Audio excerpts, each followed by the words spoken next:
Hello, this is Celeste here from Aguascalientes, and you're watching Teacher Learning Cast with Piry Herrera and Benjamin Stewart.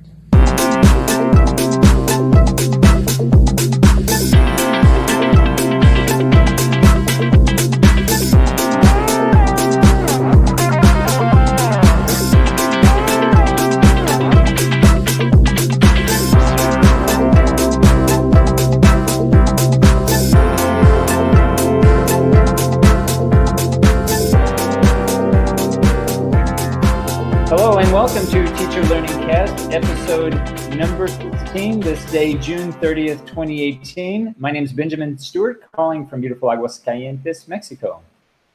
Morning, everybody. This is Piry Herrera, also here in Aguascalientes. Today, Saturday, June the 30th, and getting ready for a short term of vacations here at work, but still working on the last things before taking this little time for resting. Benjamin, how are you today? Excellent. Yeah, we're just summing up. Things have been kind of crazy this month, as they normally are at the end of the semester. We've got one more week of class, not really of classes, but administrative work before we go on a 2-week vacation. But planning on keeping up with Teacher Learning Cast. So hopefully those of you who are going on vacation can catch us either in the live broadcast or in the recordings. We're going to try to continue producing content related to teaching and learning. And so feel free to join us and give us feedback. Let us know what you'd like to see. We're going to continue with the Facebook page. So I think that's one of the best ways and easiest ways to reach out to us if you want to provide feedback or even be part of the show. We're always looking for teachers who want to be part of the broadcast, come in, and we've done that in several occasions in the past and really have enjoyed it. So let us know if you want to be part of the broadcast. You can find us in Facebook and Teacher Learning Cast if you do a search there. In fact, I'd like to spend just a second here to show the viewers, our audience, a slightly different way that you can access some of the content that we've been producing. This is episode number 16, so we've had 15 different recordings of different information related to teaching and learning, and we now have a new way that you can access this information beyond just accessing it through YouTube, through the playlist. So if you go into the Facebook page, there's a post dated June 22nd, and there is a post for Trello. In fact, today I'm going to be talking more specifically about Trello, but we created a board in Trello for you to have an alternative way of viewing some of the videos, in fact, all of the videos that we've created thus far. So here, this is a public board, and in Trello here, we've got it listed by subject. So currently, and these could be subject to change. This is just kind of how it has emerged so far. But we've got different topics as lists here. So we have one for learning theory, teaching practice, material design, networking philosophy, and trying to scroll over here, and Tech Talk, which is what we're going to be talking about today in episode number 16. But this is just another way that you can access these cards and then ultimately the links that go into the video. So if you click here, this will take you to this video in YouTube. All right, so this is a post, just a page that I wanted to share with you. And since all of this information here is public, you can join this and leave comments as well. So this is another way that you can leave comments very specific to each of the episodes. And so I wanted to share this with you. And again, you can access this via Facebook or page Teacher Learning Cast. And feel free to favorite this Trello board so that you can have easy access to all of the content that we're producing. Right, really looking for new ways to organize this idea and keep in touch with everybody. We have had some interesting guests in some of the sessions, and we will try to keep on bringing people so you can have different opinions and different comments about different situations in classes. And Benjamin is always looking for different technologies to support everything we are doing, everything he does in his daily activity also. and it's really interesting to work with him and see all these new ideas coming into action. Last episode, we had talk about universidad. Is that right, Ben? Yes, Can you? we did. We had a Right. talk. Yeah, we had a great talk. In fact, episode 15, where we talked about the music model, is very interesting. How to go about motivating Right. students, and I remember coming up with a lot of additional topics that we could use to kind of expand on those ideas to look at specifically. I'm thinking differentiated instruction, how to go out and give more agency to learners. But it was a really interesting talk with Peter Riley and also the great team there at Universidad Panamericana here in Aguascalientes, where they've had many teaching conferences and had just a great talk with them. And it's good to see that there are, universities or organizations of teachers really working together along with their students to produce these wonderful learning, professional development opportunities for all teachers here locally in Aguascalientes. So it's this is precisely the type of things that we're looking for, that if your school, your institution are doing some really good things with the promotion of teacher development or just with their students, these are exactly the types of topics that we want to learn more about. And this will give you an opportunity to share kind of what you've been doing and promote what successes and even challenges that you've had as well. So yeah, it was a very interesting talk that we had with Peter Riley with his research. I think he's going to be publishing some articles related to their findings. So I look forward to seeing that, and hopefully maybe we can have him back on and discuss more in depth some of his research findings that he ultimately now will be publishing. Right. The interesting thing about all of this is that we are having contact with people, as Benjamin mentioned, that it's trying new things and different interventions in the classrooms to adapt these new trends in education, in teaching, and also in technology, which is today's topics for us. Today we want to discuss a little bit about different aspects in technology and things that we are planning to do, things that have happened in the classroom. And I don't know, Ben, where you want to start today? Yeah, so we're going to talk, it's going to be kind of geeky in the sense that we're just going to be talking about technology. Right. But we want to share a couple of things. Petey and I have the benefit of also having our office space very close to each other. So we find invariably a lot of opportunities just to kind of throw ideas back and forth about what we're doing with technology. So hopefully you have someone that you can kind of bounce ideas off from as well. But this semester, as we're finishing this semester and thinking now in terms of next semester, the process that I go by every semester is I try to look at my current experiences and see if it's working, and invariably every semester I find kind of areas where, things may have gone well, others areas where maybe I would like to try something different for the next semester. And so this semester is no different. And one of the things that I wanted to share today with you is this technology, this of Trello, this site, this service that they are providing. But I wanted to share with you first kind of the thought process that goes through my mind. And I think this is a thought process that probably we all might go through before we even decide on the technology, because I don't want to propose that I go about it by just going into and trying technology just for the sake of trying it. There's a lot of things that go into the decision-making process before I think one ultimately decides in the technology. And I wanted to share just a few minutes with you this image, this graph that I created to try to help articulate some of the thought processes or the decisions that I make before I decide ultimately on the technology that I want to use.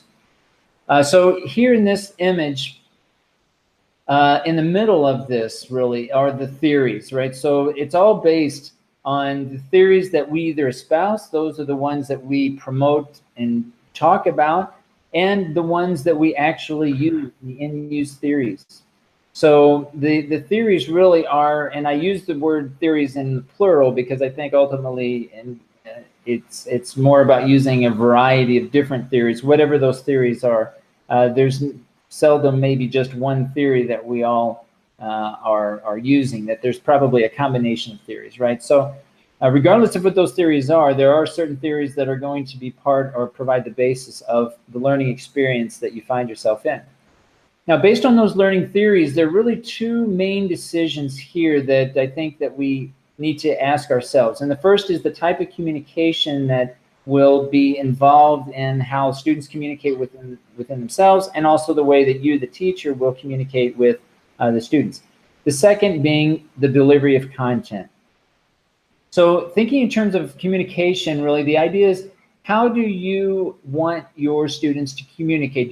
Will it be in real time, that is synchronous types of communication? That is, I think, the easiest example, when you're in face-to-face class, you're actually talking to your students in real time. That would be an example of a synchronous communication. Asynchronous would be communication over time. So maybe that is either via email or some sort of forum, or any type of communication, even with Facebook, if you're posting over the course of a day or a week certain topics. Twitter, for example, those are to various degrees examples of asynchronous communication or communication over time. So when you're thinking about the course content, the types of activities that you're going to employ in your class, this is a very important decision that you're going to need to make, and one that you need to decide on even before you start to think about what technologies then will facilitate those forms or those types of communication. Then the second being content delivery. Now, when I use the word content, I really look at it in two different ways. If you think about it in terms of input versus output, the content, usually we think of it as being input types of content, right? So if it's a book, if it's a website, article, whatever it is, it serves more in terms of some sort of input that the students will rely on to gain some sort of knowledge or skill. But I also want us to think about content as being output driven, right? So some of our students might actually produce content that then serves as input back into the learning process. So it becomes this cyclical process of content possibly serving as an outcome or output, and then also kind of recycling back into the input cycle. So think of it in terms of delivery of content. How do we want to deliver in our classes this content, both in terms of input and in terms of output or outcomes, if we're looking at how students are producing outcome? I think we could also look at content, any content that we, the teacher, create as well for the course. But really, we're looking at what technologies will facilitate, how do we want this to deliver, to be delivered into the classroom. And I know this image is under the heading flipped learning, or the flipped classroom. And we had a great session with Kim Bauer on flipped learning. But really, this is a discussion of flipped learning in essence, right? When we look at the different types of technologies that we're going to be using to make these decisions about the types of communication and the forms of delivery of content, this is really the essence of flipped learning. This image, or this shaded area here, represents the current interactive learning environment. The key word here is the current, that is what's happening now in the classroom in terms of teaching and learning. And it is basically the reality of where the teacher and the students are at that particular moment. This dotted line here represents the goal or the objective of the learner in terms of some ideal self. So if we think of it in terms of selves here, right, this is the current self, the interactive learning environment. This dotted line could be the ideal self. So this is very personal and individualized, how the student looks at their learning experience and what goals that he or she wants to achieve. We also have this ought to self, and this is interesting because the ought to self would be where teachers maybe, for example, in formal education, have expectations of where students need to be. So you have this ideal self and this ought to self, which could be the same, but it could also be different. It could be conflicting even at times, depending on the situation. So when we're thinking about the technologies to be used for a particular class, I think one of the things we need to look at is this difference between the ideal self, the ought to self, and also the collective goals, if we're looking in terms of maybe even students working together in groups or teams, and they have maybe particular group goals that they need to achieve. So this idea, how we close this gap between the current interactive learning environments and these possibly 3 different types of goals that are part of the learning experience. These are all very important considerations when looking into what types of technology that you want to use to help facilitate closing this gap.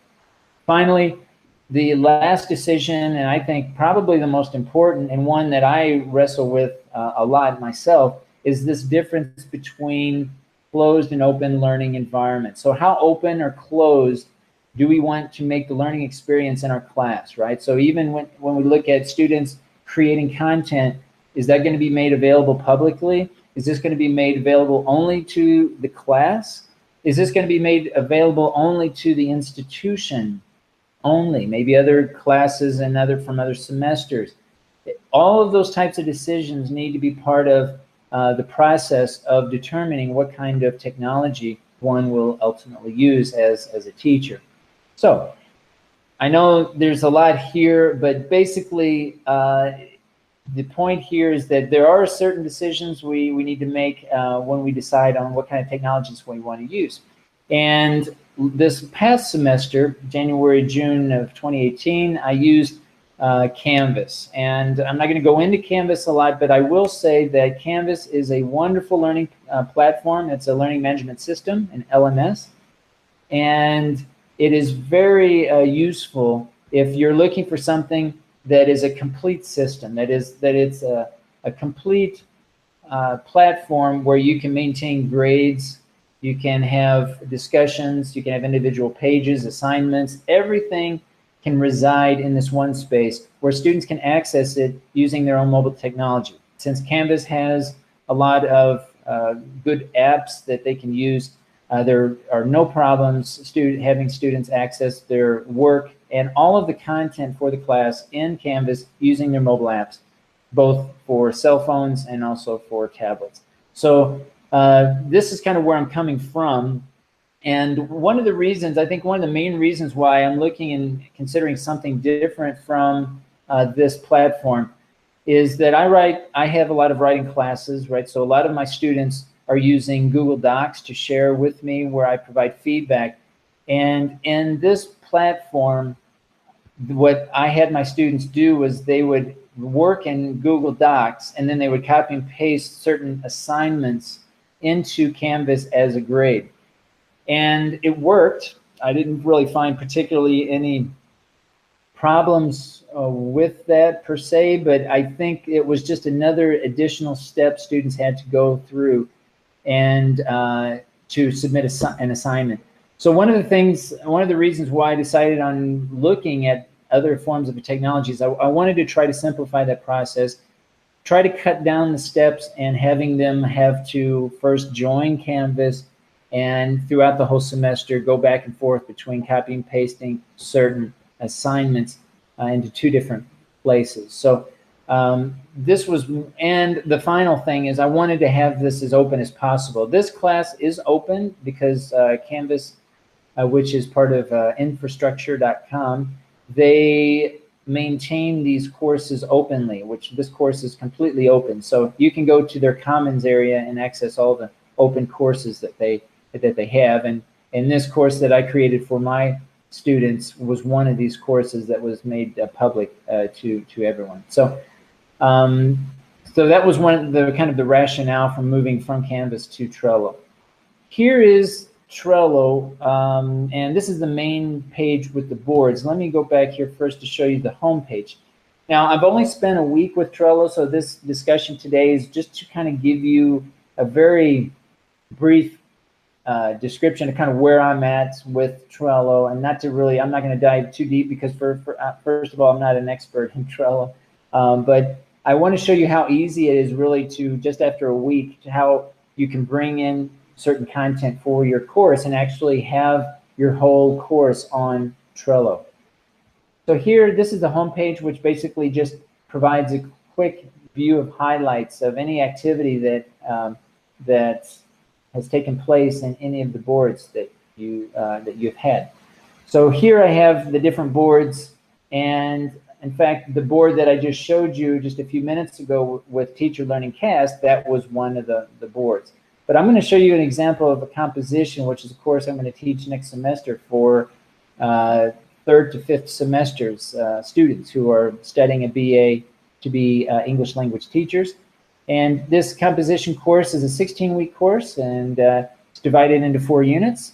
Units 1 and 3 are academic essays. Units 2 is a business type of unit where students are writing business correspondence like business letters and formal emails and so on. And the 4th is creative writing. 4th unit is creative writing, where they're going to be creating poetry for the most part.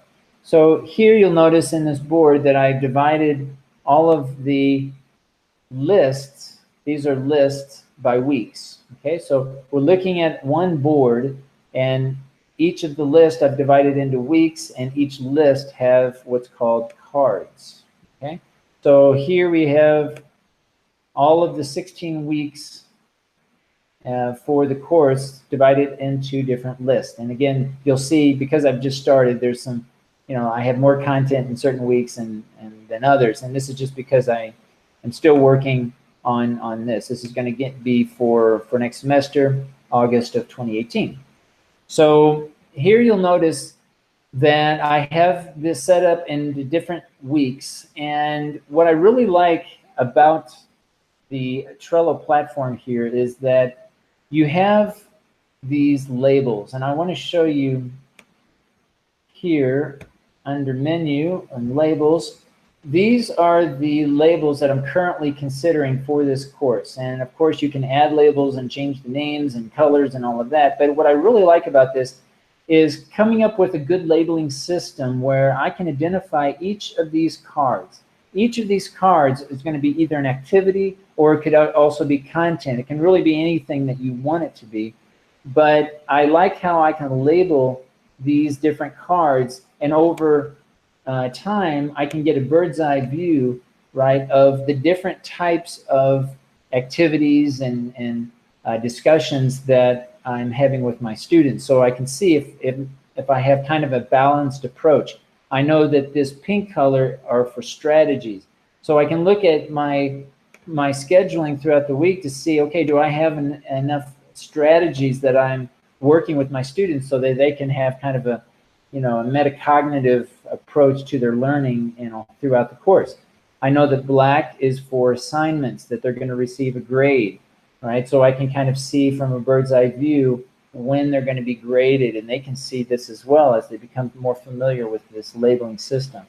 And so this is really, the green here, it represents orientation. That is kind of where there are activities that kind of help orient them as to where they've been in the past and where they're going to be going in the future, and so on. So again, this labeling system I think is really nice because it is adaptable, of course, and you can tailor it to your own liking depending on your own course. And so the idea with Trello, with these cards, is that as the course goes, because this is just the planning, and as you know, PD, it's very common to have changes as you are implementing your class, and so what I really like about this is it's very easy to maneuver and change these cards. You can change them from different weeks to different in different lists. You can move the cards to different boards if you want. So let's say I open up this card, and this is exactly what the student's going to be seeing as well.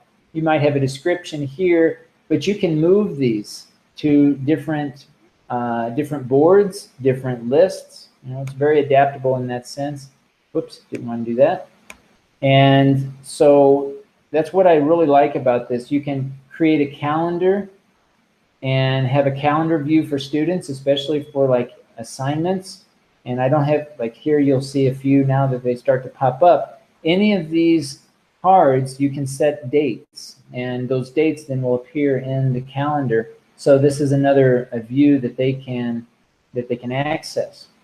And one of the main things I really like about Trello is because although we're looking at Trello now on a desktop, the benefit of Trello is having this be available on the mobile phone. So this is what it kind of looks like for the student.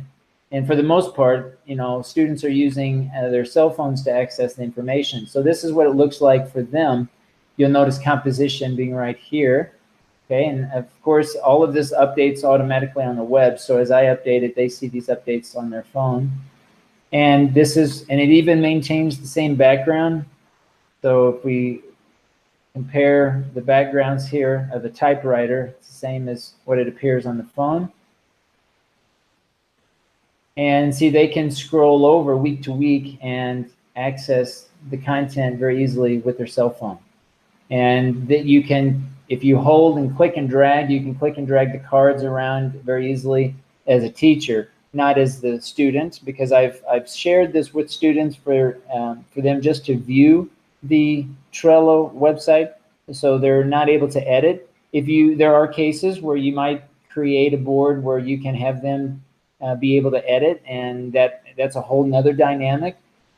But these boards, you can have boards within boards, right? So I could have a board for my students to do some sort of task and embed that whole performance task as a board into my overall board for the course.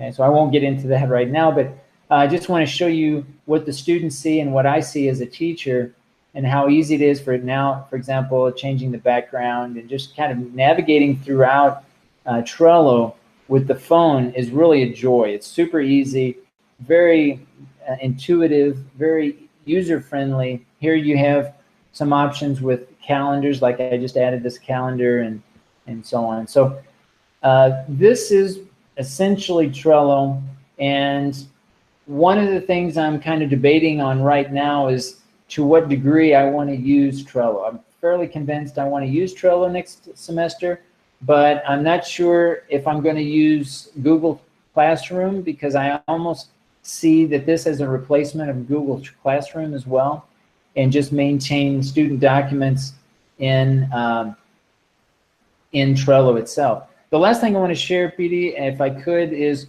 in this first list, I have a card called Writer's Docs.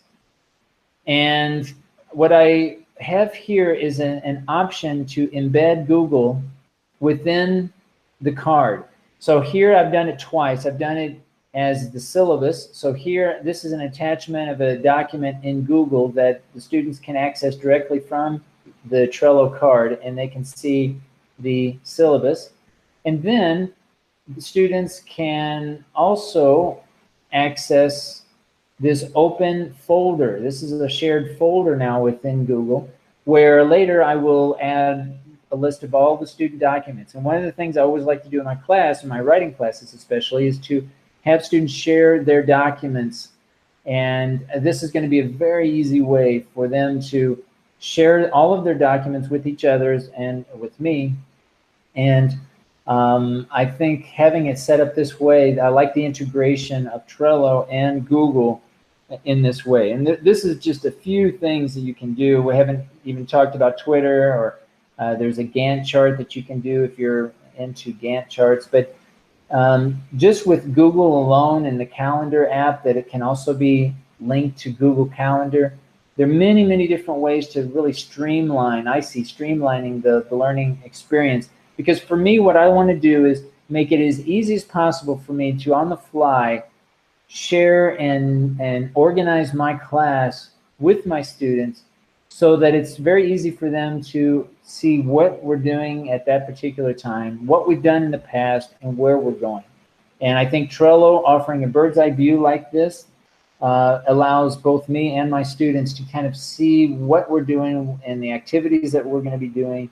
And again, just making it simpler as far as having students submit assignments and having the feedback, the way that I interact with my students, streamlining that as much as possible, making it easier for me as well. So basically, that's Trello in a nutshell. I don't know, Piry, if you have, if I missed anything or if you have something that wasn't clear. No, it was really clear. I just have a question. You work in the cards, and then you can fix them up in the desktop view we had, but it automatically also fits into the calendar if you make it available. And I mean, you just work in one card. I mean, for each of the elements you're going to work with during the week, and then you just decide where it displays. I mean, you don't have to reorganize it again when you go to the calendar. No, so let me give you an example and let me know if I answer your question. So let's say that I'm going to review the syllabus, and here you're going to have options to add dates. And I'm looking for it now. And I'm not sure, let's see. Okay, due date. So every card will allow you to set a due date. Now, by default, there are no due dates, right? So if you just create a card, it's not going to create a due date automatically, so therefore it won't appear in the calendar. But let's say that I want to set this, or I'm going to review the syllabus July 6th of this year, and I can either set a time or leave it the way it is, and I save it there. So review syllabus now has a due date, and I'll close this, and I'll immediately go now into the calendar. And if I scroll to, if I go to August, computers are a little slow here, so bear with me. If I go to calendar, and let's see, I go to August, now it appears here. Now this is exactly what the students are going to do as well, right? So because we're still in June, of course, I have to scroll forward, but ideally, you know, we're going to be in August, and current, very close to the current dates. And as students open up this calendar, they can see, what they're doing, right? So you can decide as a teacher how much information you want to appear in the calendar, if it's going to be very, every single, activity, or if it's just going to be key or most important activities that you want to stress, or perhaps it's just assignments, right, that you want to include in the calendar. But you have control over to what degree, you want to share that information in a calendar form. And again, on their phones, it's so easy for them to go into that board and go to that calendar and see, okay, what's going on for today or for this week. And that's what I really like. You can do that in Canvas, but it's not as nearly as intuitive and quick and easy to get to. And again, I just like the layout. I like how this works, and both from the teacher standpoint and the student standpoint, just the easiness of this very basic, really, idea of, it actually comes from I think it's a Chinese kind of an idea, this Kanban idea, and a lot of businesses like the Toyota company back in the 80s and 90s incorporated this very simple Kanban idea of just staying organized. And it's really kind of a throwback to that idea of basically listing essentially to-dos. It's just a kind of a glorified to-dos list, if you will. So did that answer your question? Yeah. I was the thing is that I'm having problems in reception here, and sometimes I hear you choppy. But yeah, I pretty much got my answer. What I see here is that this gives a lot of transparency to the way you are organizing and planning your classes. In other words, it's like giving me a view, a piece, really decipher how you're thinking for this semester somehow. You see? Yeah, and you see what I mean? Yeah, and sometimes students get overwhelmed and going overwhelmed in the sense that they look at all of this, right? And they're like thinking that, I do all of this in one day or something, and I know that it can be overwhelming, but I think I'm trying to go back to the Canvas view here. The same idea here, if you compare the content, and this is just my personal opinion here, but if you look at this course, and I try to do the same thing in Canvas, where I try to put up, all the information for the class, what we're going to do, but they look at like the modules, for example, they're going to see everything that we're going to do essentially for the whole course right here. Now, of course, I'm constantly changing, adding, and taking away things, but they could very easily, for me, this is much more overwhelming, if you will, looking at all of this information, week 1 here, and then if I collapse this, week 2 and week 3, sorry, my computer's really slow today, but you'll notice these are all my weeks, right? It's just a different way of viewing all of the content. Wow, my computer is going crazy, but yeah, so here you'll notice these are all the weeks, right? So I can open up all of these and see all of the detail for each of those weeks. So it's comparing this type of view to this type of view. And I don't know, for me, as a teacher, first of all, I much prefer this way because of the color. It's a friendlier view. Yeah, I can go in detail here if I click in to each of these cards. Okay, there I can find some more detail, right? But it doesn't give me all that detail at once, nor do I need it, nor do the students need it. They need to see more or less kind of where they're at. And as they learn also these color codes that I'm going to try to make explicit in the course, they're going to learn how these activities hopefully tie together. I mean, that's the whole point that I'm trying to make here, is that my activities and all the content that I'm doing, that it has some sort of logical flow to it, and it enables them to do more each week as they progress and increase their knowledge and skill in the subject. So this is one of the reasons why I really like Trello. Is actually it makes it easier, I think, and for me personally, more intuitive in the way that I plan. And I think once we get started, as things are invariably going to change, then I just change accordingly. I can just move these cards so easily, and most of the time I'm on my phone. I'm showing you mainly the desktop, but I spend 90% of my time on my phone. And all of this that I'm showing you now that I'm doing on my desktop, I can do. In fact, it's easier to do it on my phone. And that's what I really like. And that's what I like. I think the students are going to like just having that visual appeal in their own phone in terms of the course that they're taking with me. Now, is there a way that that we can just have a view? I mean, me as a student, that I decide just to look at 1 week and I get rid of everything else and I just have a glance of the week? To what I can do, and this is what I'm kind of debating on now, is like probably what I'm going to do is I'm going to have a system to move these cards. Like, so for example, the first week, it's going to appear like it is now. This week 1, the same way.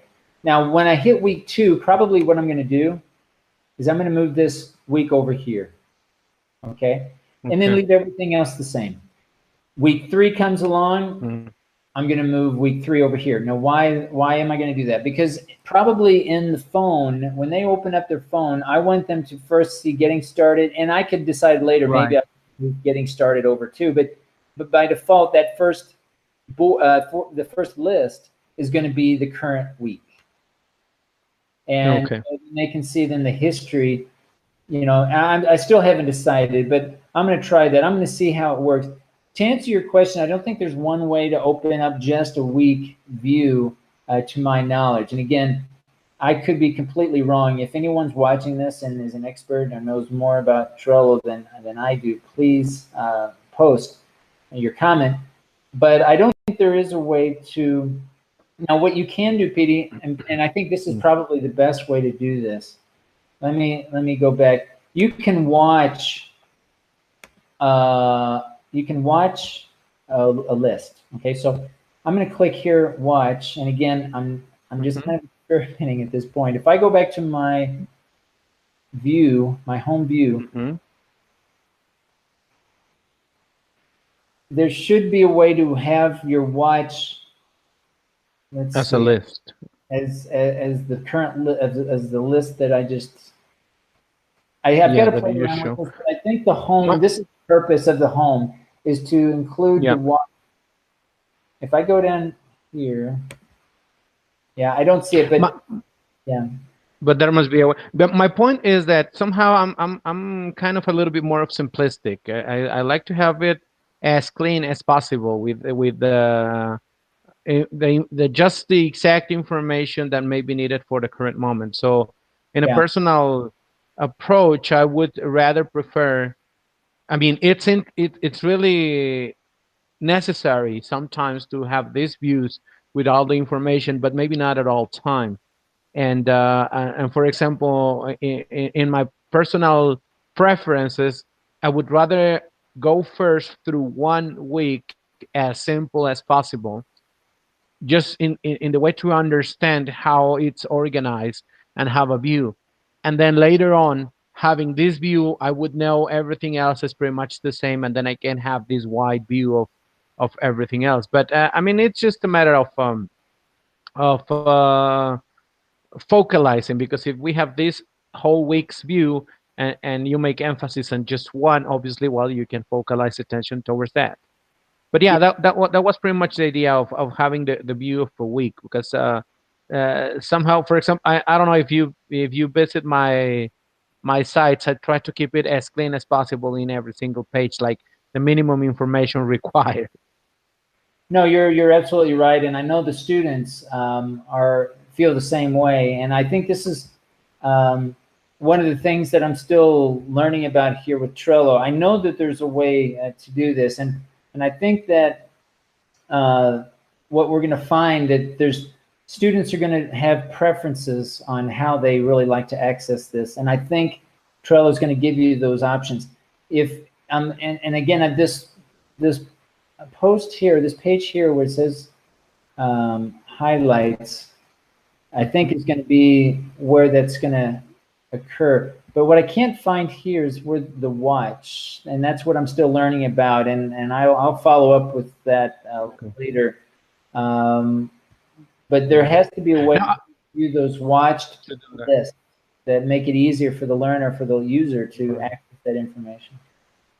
Yeah, just with the idea, and not exactly because of the list, because for example, what happens to me in Facebook when you have this scrolling down list is that there's a moment in which you are just fed up of looking at it never ends, right? Yeah. And I sometimes prefer just to have, I mean, if I'm looking for something, maybe not that specific, but to have a view of a beginning and an end at least. And that's why, I mean, just a preference, which I think sometimes students, there are some students which may be too overwhelmed by looking at.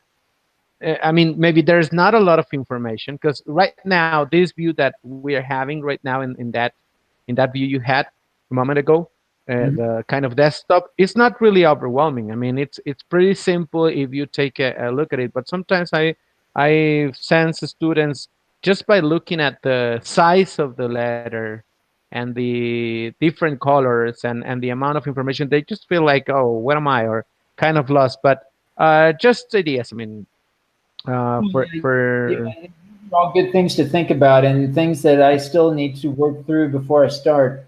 But I think that when I clean up this home page, again, I keep coming back to this home page. I think this is like the news feed, if you will, right? This is where, like, I'm going to be posting, different ideas about what's going on. And yeah, that's like here, like stop watching here. I can like that. It looks like that what I don't see here is the syllabus that I just clicked on here, which should appear, I would think. Oh, But now that we are, I mean, that we're taking time on this because I think it's kind of interesting to see how this works. I'm looking at the fact that you are having two different groups, right, for the right. following semester. And yeah, are you planning through this platform to have some interaction amongst these two groups, one to the other, like exchanging information or works or something? Yeah, and I do that in all my classes, but I'm still looking at how that's going to work in Trello. But yes, I always in some way try to get both groups, because they're separate classes, right? Just for those who aren't familiar, Right. two different groups, two different classes. So I basically teach the same class to two different groups. And so the question is, do they have opportunities? Two different classes have opportunities to work together, and they do, primarily through Google Drive. But if I can extend that into Trello more through a conversational type of interaction, which is what I try to do, and have them interact more with each other, that's definitely what I want to try to do. How do they do that in Google Drive? Do they work on the same project? Do they exchange works, or do they do teams from different groups, people, or what? Yeah, so what they do is I'll set up a doc for each student, and I will do that myself. So before class starts, I will have already set up all these documents with the student's name, and I will share the document with them directly. So let me show you what that's going to look like here, because there's two things here that you're asking, and one of them is related to sharing with me, the teacher, and another is sharing with themselves, the students. So with themselves, right? So I've got one student here. So I've got a student, and I'm going to share this with the student. And my computer is very slow. And yeah, I mean, you share with another person, but do they work on the same paper? Both of them put hands on that work, or each of them separately design a piece of it or put it together, or they just share it to read Yeah, it? they partner. I have them choose a partner from the other class. Okay. And I have them share their work. So they will have already created maybe their first draft, and I will ask them to partner up with one member from the other group. And so they will share amongst themselves in a way that they are allowed to edit each other's work. All right, good. So it's not just for them to do each other's work, but it's actually, they can actually edit, they can go in and edit. But they don't necessarily edit, they just leave comments. So I have them go in, they check each other's work, they'll select a text and they'll add a comment. And I am very specific in the type of ways in which they can leave comments. For example, I'll ask them to leave 3 things that the student does well and 3 things that they need to consider. So it's very important that the things that they are to consider, let me back up, the things that they should consider and the things that they do well have to be based on feedback that I've already provided. Let me give you an example. So before I ask them to team up and start leaving comments and give each other peer feedback, I will have already shared a list of very specific grammatical and mechanical issues of writing, academic writing, and it's a long list. So subject, verb, agreement. Yeah, like a code, right? All of these things, right? So it's a long list of things. So I will have already talked to the whole student about the feedback. I don't go into their individual work and leave comments yet. The first step is for me just to give them, as a whole group, all of this laundry list of things to consider, for them to look at their own work to see, first of all, if they can, through self-assessment, identify those mistakes themselves. We go through that process. Then the second process after self-assessment is then the peer assessment, and that's where they share each other's work and they leave each other's comments about things that they do well and things that they need to consider. It's not like, oh, you have a good title here, or I like this sentence. It has to be. Now they go through the code, right? Yeah, it has to be exactly. It has to be a list of things that we've already talked about. It can't be anything Right. else.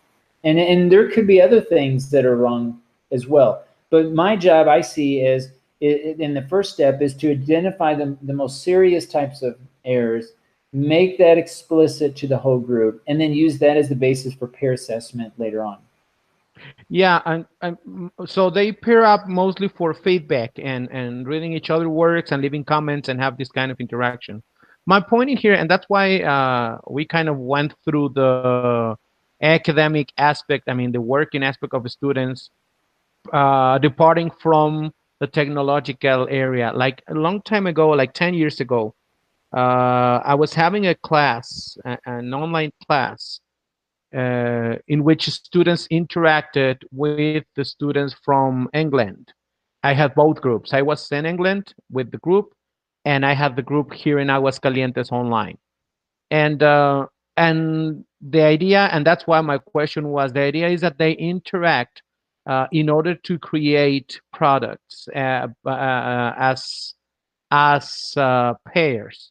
They would choose a pair from Mexico and a pair from England, and they started to work on projects which will give them uh, products to each of them. The guys in England were having essays about the discussions and the dynamic, and the guys in Mexico were having uh, products like a menu card of a restaurant or something they create, right? In fact, I think I have a chapter of a book describing this. And my point is that back then, in that time, the platforms, I suppose there were platforms, but maybe I didn't know them. And what I decided to do is just to leave them up to them to decide how to make contact and how to interact, what technology to choose. Some of them were doing through email, some of them were doing through the messenger, some others were doing through Facebook, which in Mexico was not that in vogue in that time, but some of them started to use Facebook maybe because of that. And they decided how to do it. They didn't have problems to have this contact and delayed a lot in the tasks. Now that I see this with Trello and with the Canvas that we have talked before too, and Office 365 and all these platforms, I see they give us all this opportunity to make students work together and solve these kind of situations in which they can actually work to produce something together. That's why I was asking the question, and how if you have them work together, what kind of work they do, and the creative part from the teacher starts there, where you have to actually think on the kind of task and the kind of ideas that will make them actually work together. But it's not only about the task, it's also about the resources and the elements you provide around. Like right now, you're thinking about the platform itself, the organization of the platform, you're thinking about the code they're going to use. I mean, it's a mixture. That's the blending point of the technology and the academic aspect exactly. And I think it's what I see here, what you have there is a nice idea and a good opportunity for the student. Well, I'm curious, Petey, because we've talked about this. I know you use Facebook a lot and WhatsApp. I'm curious how your students kind of interact, and do they choose, and what kind of context do you think where Facebook and or WhatsApp types of apps really facilitate how they communicate? It's a really, really interesting topic, and in fact, that was today's topic that I wanted to explore, to talk about WhatsApp and some of the things that I saw in the classroom with my students. Not from me; it was actually from teachers in training using these apps. I kind of recall some other examples that I had before, but not like the ones I've seen, and the situations that I saw that were created. A couple of things to talk about that, and I would like to leave it as an starting point to have this discussion in the following cast, because there are many aspects that I would like to put on the table because it's not most more than a presentation of what happens, it raises a lot of questions. It raises a lot of I even detected different models that lead me to being of research that and what kind of activities, and I found articles too about it, some attempts with the use of WhatsApp specifically. But yeah, I would like to leave that conversation for a further show, because I know we have step up on time now, Ben. Sorry. Sorry, it took a No, little. it's okay. It's okay. I always like this dynamic, because you never know. I don't know if you feel sometimes like we talked about something, and there's a moment in which we don't know how to run out of it, Yeah. because there are a lot of things to say, and there are a lot of interesting aspects, and you never know which is the the comment or the that it's gonna really intrigue somebody, or have them consider certain aspect. On the other hand, there are sometimes in which we start discussing we don't on specific, but that's why I like it, and that's why today I would like to wait a little bit, because I know this WhatsApp and Facebook thing is going to raise a lot of more than and I would like to take the time to do it. Well, I think one of the main points I wanted to make in today's discussion is that when you decide on technologies, you really have a reason for doing it. And I think that's the main point that I want to make is it's not just, oh, Trello, it looks cool, I'm going to try it and see, Right. without any prior notion of, well, how do I, want my students to communicate? How do I want the content to be delivered? All these questions that I talked about at the beginning needs to be part of the thought process, I think, before anyone really chooses the different types of technology, so that you have kind of a expectation from the beginning. Now that could change, of course, and Right. I'm probably more guilty than most about failing at technology. I mean, that's part of the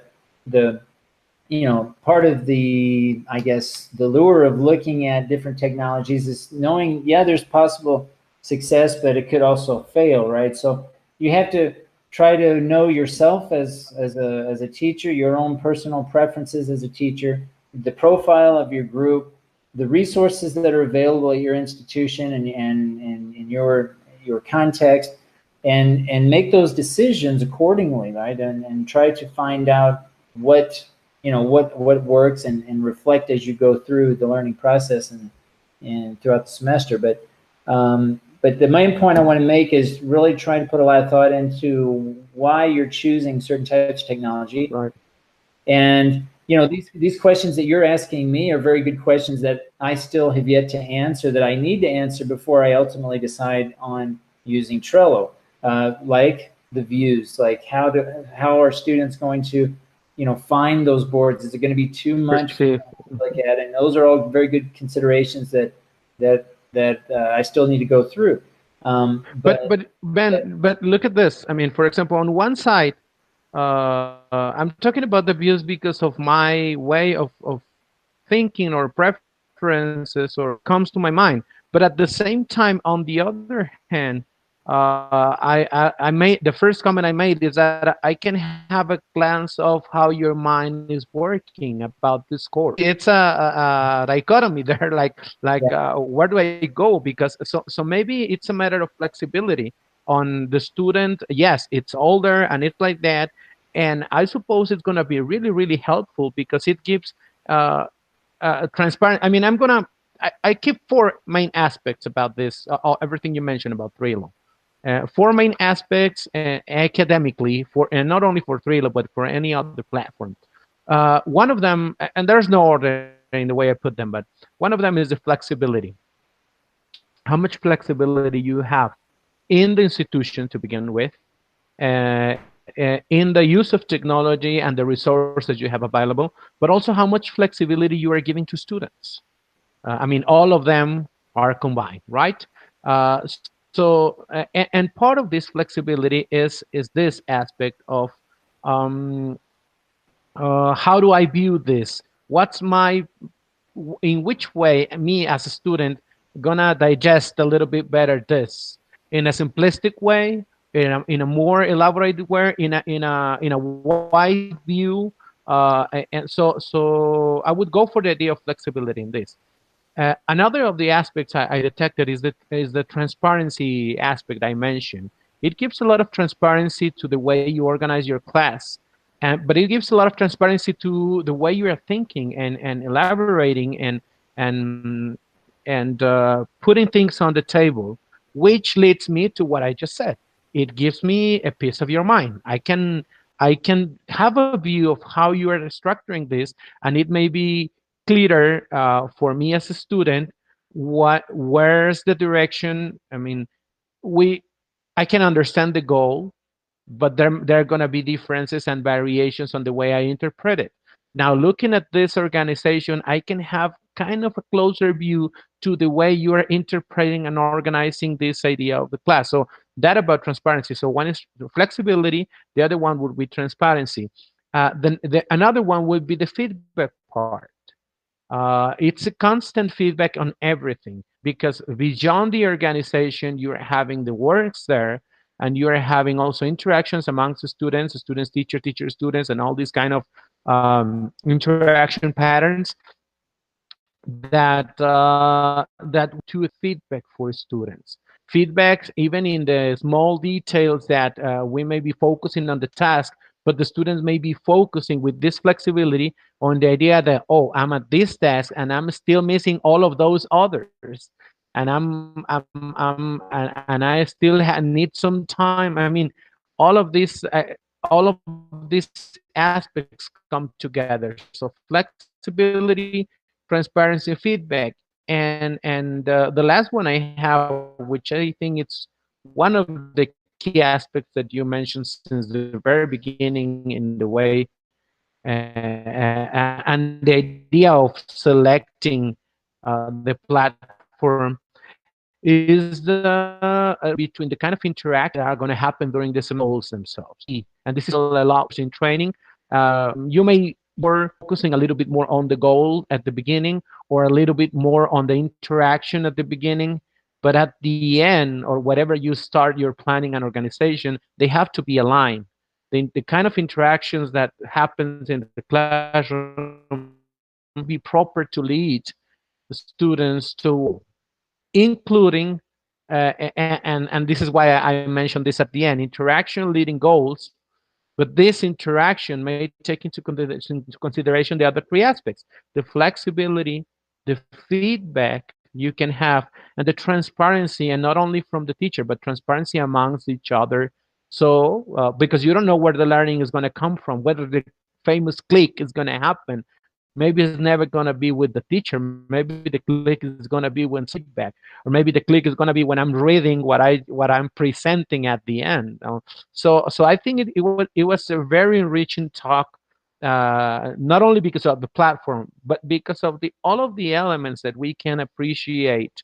And I would keep these four, and I'm gonna keep this paper for writing it down and composing it, because I think there may be more aspects, but personally, I would keep these four elements: the flexibility, the transparency, the feedback, and the interaction and goals in that way, in order to consider the platform that I'm going to use for the semester. And one thing I would add, especially to your feedback part of those elements that you just mentioned, is the potential feedback that you can achieve if you open up your boards in this way from other educators, right? So other educators who are in business or academic writing are going to be able to either follow this board, they can watch or follow this board themselves as well, and they can provide feedback to me and ask questions or even disagree or whatever. But I, as a teacher, am open then to receiving feedback from others, experts in this field, and that obviously feeds into my own learning as well. So it's one of those things where you have to really look at your own teaching preference and see what you're comfortable with. Also, obviously, depends on the age level of the group and maturity level. And I mean, there's a lot of variables here to take into consideration. But for my purposes, I wanted to share this and hopefully stimulate some discussion. If you're watching this video, either live or watching the recording, let us know what you're using. What technologies are you planning on using next semester? What types of technology have worked for you? Which technologies have been a struggle or a challenge for you? Those I think are very, very important so that we can all kind of learn and get information from each other about different ways that we're using educational technology. So, Piry, I think we're about at an hour here. So, Yeah. I think we can go ahead and sum up here. And yeah, I want to thank everyone for tuning in, and let us know what topics you want to use. The new Trello Teacher Learning Cast Trello now is available. You can access it through Facebook, and let us know. There's a space there that you can add comments. I made that board open, so anyone can go in and leave comments to any one of the cards.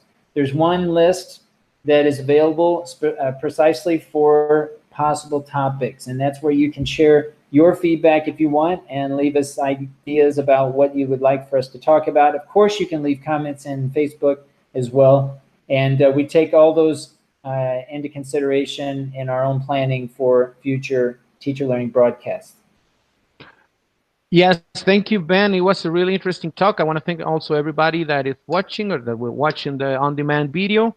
And we'll keep on doing these talks, which every time they are really interesting and they bring a lot of things to mind. And we invite you to join us every time you want. Excellent. Thanks, everyone, for watching, and we'll see you in the next broadcast. Right. Thank you. Keep on learning, everybody.